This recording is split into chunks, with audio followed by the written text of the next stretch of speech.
Hello everyone, welcome back to Webtech Tutorial. Today, I'm going to be guiding you through how to sign out or log out of your Crown Direct account using PC. Watch the video till the end and don't forget to subscribe to our channel by hitting that subscribe button. Press the notification bell so that you'll never miss another upcoming upload from us. Open up a web browser to get started.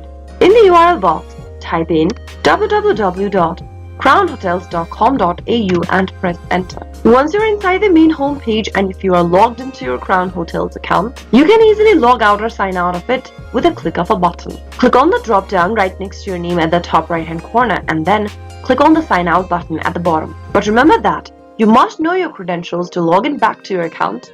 So make sure that you are aware of your credentials and click sign out and you'll be redirected to this main home page. To log in back again, click the login button at the top right hand corner whenever you open up this web page and enter your email followed by your password and click login. That is how you can easily sign out or log out of your Crown Direct account using your web browser. I hope the tutorial was helpful to you. If it was, go ahead and give us a thumbs up. I'll be back soon with more videos like this. Thank you for watching.